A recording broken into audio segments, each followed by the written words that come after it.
Alright, well, there you go. Give it up for all your performers tonight. Round of applause for them.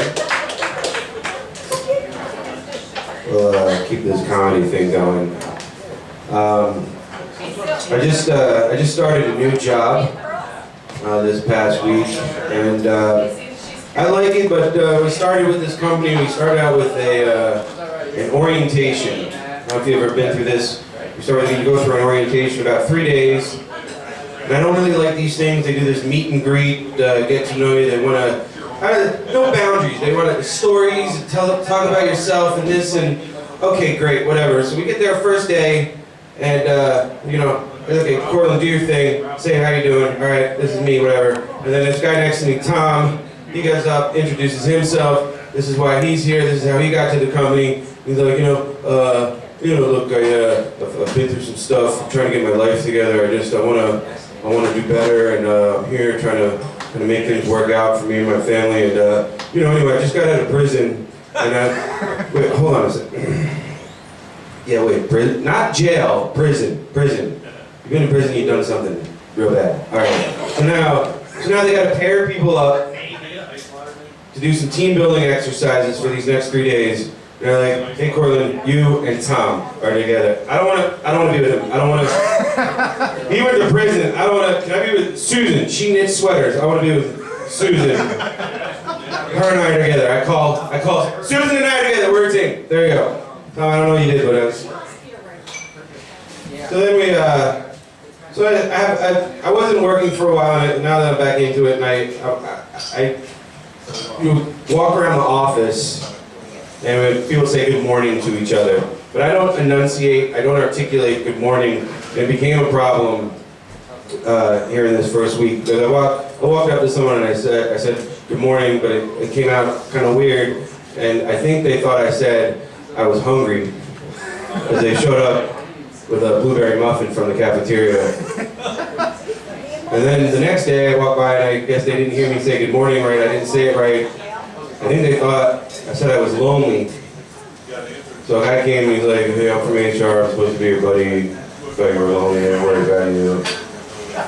And then the next day, I was passing someone in the hall and I said good morning, but I didn't say it right, and they thought I said I was horny. And then Susan showed up. Yeah. I don't get it. There's no coworker boundaries. Like, I get there to my department the first day, and like this guy wants to know everything about me. And like, where are you from? What's your favorite food? What kind of music do you listen to? Well, like, where are you writing a biography about me? I don't care. I don't want. Look, we're not gonna get to know each other. All we need to know is that if shit goes south, we're a team. That's it. Other than that, I don't want to know about you. I don't care. Anyway, I just celebrated my, this is no segue, I celebrated my 1 year anniversary this week. You don't have to applaud for that. Congratulations. I said 1 year anniversary. We did get married on Halloween, which is fun.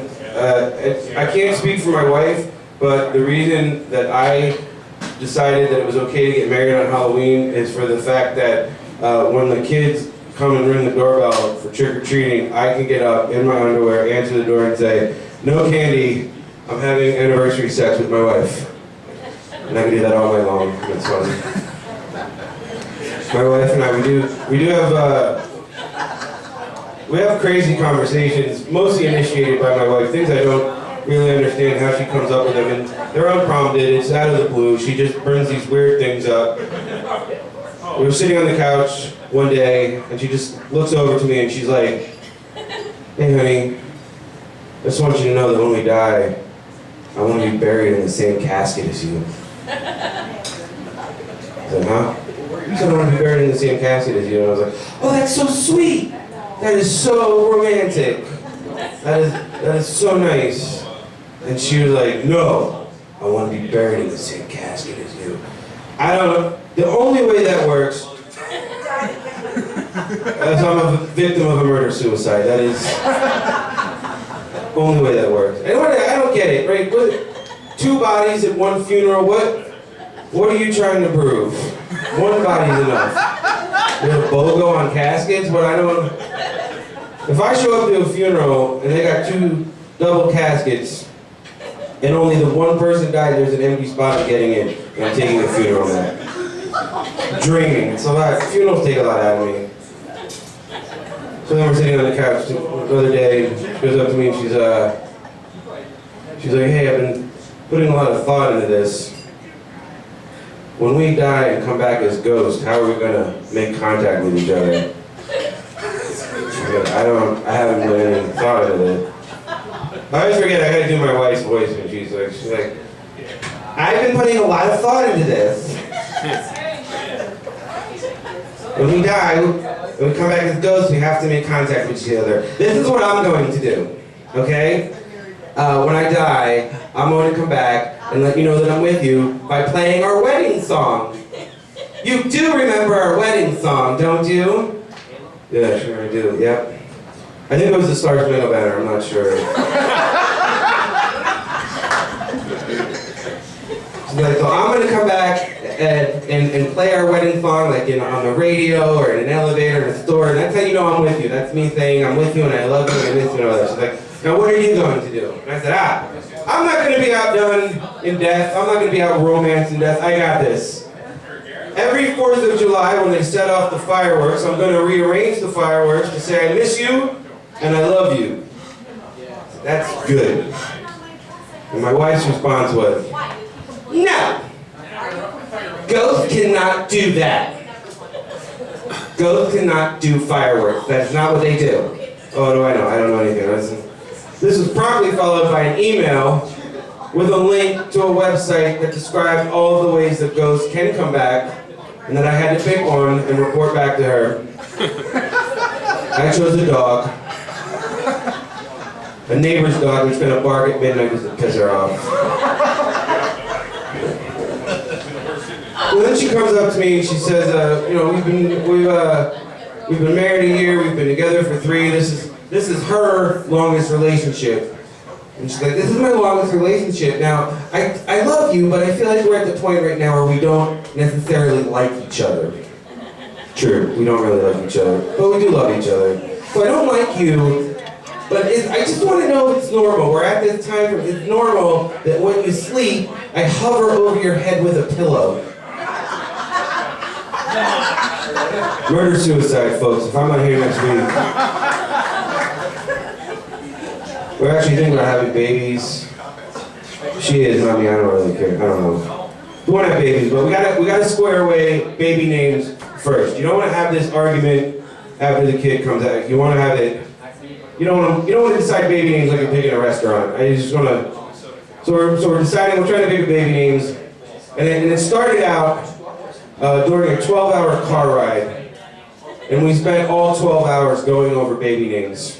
And it was just like a veto process. Like I would mention a name and she'd be like, no. And she'd mention a name and I'd be like, no. So we're driving from North Carolina up to New York.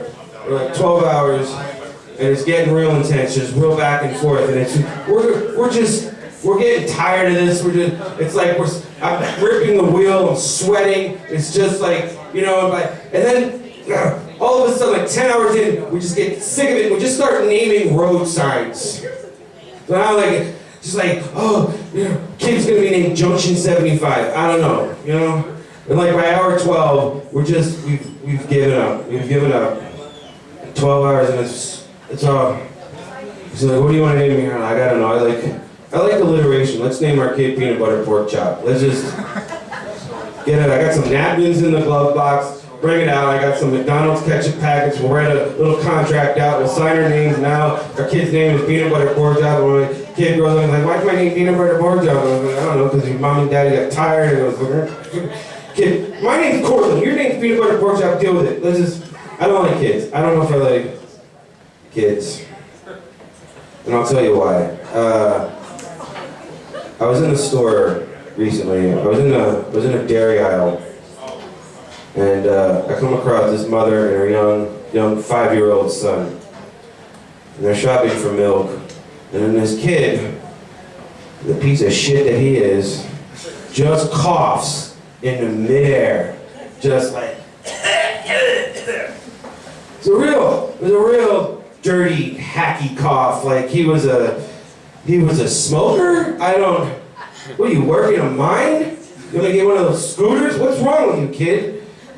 He was like 5 years old, and it was weird. Like he was dressed like he had manners. He was dressed better than me. He had like nice khaki pants, a blazer, pocket square. He looked good. He looked like a douchebag, but he was dressed sharp. Looked like he should have manners. But he was on his smartphone. 5 years old, this kid's on his smartphone, and he wasn't playing a game or anything like that. He was texting someone. 5 years old, and this little kid is texting someone like, who are you texting? You're 5 years old. What, you got a chewable drug dealer? What are you, vitamin? You're 5 years old, enjoy your life. And then his mom was like the soul sucked out of her. She's looking at her kid and she's like, hey, Dylan, what kind of milk do you want? Like almond milk and skim milk and whole milk and all this kind of milk. You gotta pick a milk. And then it's Dylan. He's like, shut up, bitch! I don't like milk. And you know I don't like milk. We're not getting milk today. Oh, I'm sorry. I guess mommy's gonna eat her milk dry. That's fine. Don't worry about that. I was like, what? How do you? I guess I'm from a different generation. I don't know. Like when I grew up, if I ever had the balls enough to ask my parents why, they're like, Cortland, do this. I was like, why? Because we said so. That's why. Because we said so. And they earned the right to say that. They were the adults, I was the children. They saw some shit, they have been through it, they deserve to say, hey, because I said so.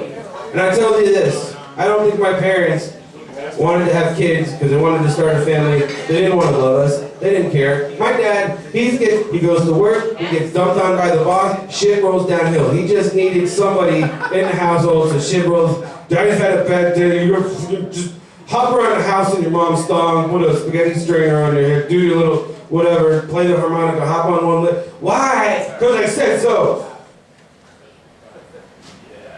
Yeah. And so, there's other things I don't get. Like, I don't understand that, like, parents that want to be friends with their kids. They're like, I have to be, like, me and Bobby, we're best friends. We are best. I was not best friend. I was not any kind of friend with my parents. Because my parents came up to me and like, look, here's the deal. We contractually, we have to love you. But we don't like you. Do you think we should like you? No, I don't know. I'm the kid, you're the dog. You don't have to like me. We don't like you, okay? We don't like you. And then I see the parents, they write on their Facebook, they put pictures of their kids, and like they're dressing them up in funny costumes and all this kind of stuff. They're like, oh, look at Stevie, he's got on his Superman. Stevie, like my picture. No one cares, okay? When I grew up, the only time that my parents ever dressed me up in a costume was Halloween. That was the only time they ever took a picture. They never posted it on anywhere. They took the picture, they got it developed, they buried it in a shoebox, put it in the back of the closet. And if you wanted to see Cortland, you had to come to the house, ring the doorbell, and where's Cortland? Look, he's over there in the corner picking his nose. Just go. All right, I think I'll get off on that one, but thank you very much. Appreciate it. Cortland Cloos.